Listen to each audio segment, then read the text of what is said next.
Hey, what's up? We are back on the Wholesaling Business Blueprint series.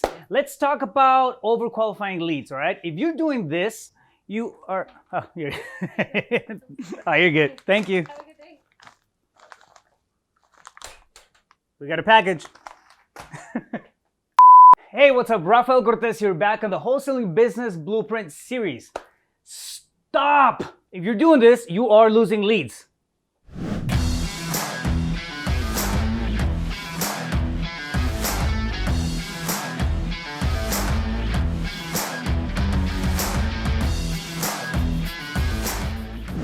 It's simple. It's really not rocket science. If you're overqualifying your leads, you are losing deals. Simple as that. What I mean by that is if you're focusing too much too soon on the information that you need to get out of the seller, on the condition of the property, and all the data sensitive details on that first conversation, people are going to be reluctant to continue talking to you, all right? So keep that in mind. If you're overqualifying your sellers right out of the gate, you're going to be losing deals.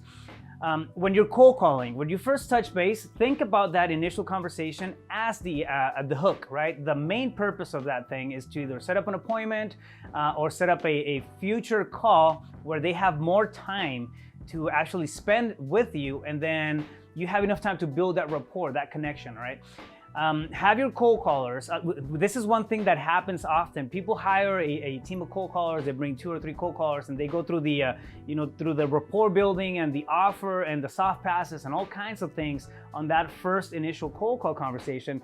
And it may work well, but there's a lot of leads that are falling through the cracks simply because they haven't built the comfort. There's no likability. There's no trust that's been built yet at that stage. I mean, think about it. You're talking 2 minutes with somebody over the phone, and then, okay, what's the condition of the house? How much do you want? I mean, those are deep questions. They're not selling, pizzas, right? It's a property that's being, talked about here. So keep that in mind. Be respectful about that, and then treat the lead generation process as a system, because it's really what it is. So when you're cold calling, what you're gauging for is interest, all right?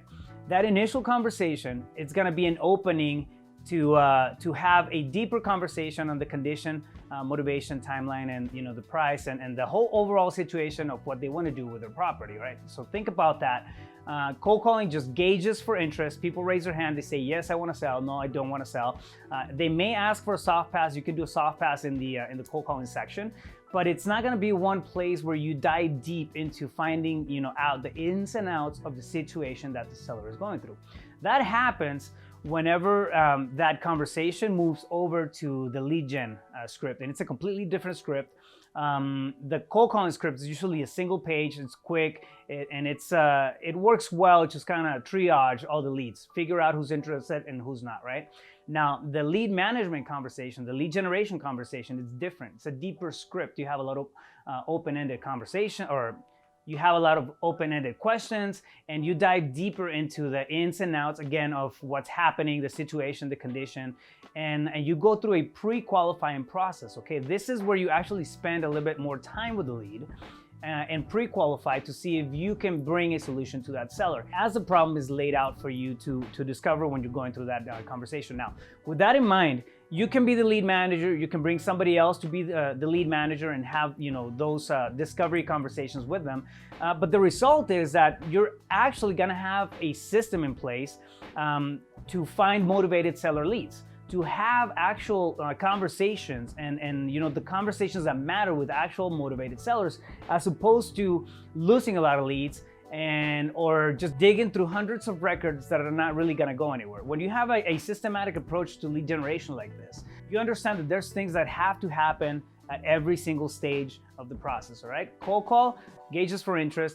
Lead manager pre-qualifies the lead. Then it gets sent over to acquisitions, and that's when you can actually have a negotiation conversation. You can actually get into the numbers, you get into the the ins and outs of the structure of the deal, and you can make things happen, right? So what happens is that as a result, now you have an actual system to motivated seller leads. All right, and you can funnel that conversation over to acquisitions, which is where you start to negotiate the numbers of the deal, the structure, and you have a more of a structured approach to lead generation. Now this it's going to help you convert more leads into prospect. It's going to help you focus on the negotiation conversations that need to happen, as opposed to just going through volumes and volumes and hundreds of records of leads that really are not interested in selling their property, or they just don't fit the wheelhouse that we are looking for, right? So spend less and do more with your marketing budget by having an actual methodical approach to lead generation in place. Do not overqualify your leads out of the gate, because you're gonna be leaving a lot of money on the table, all right?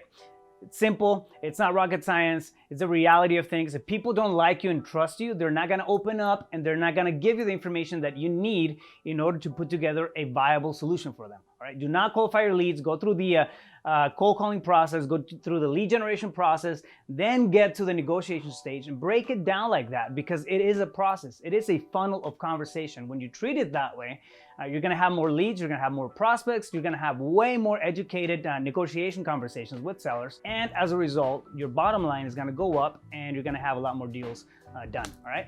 So again, the louder that we get, the more people that we can impact, especially in wholesaling. Wholesaling is a very, very challenging space.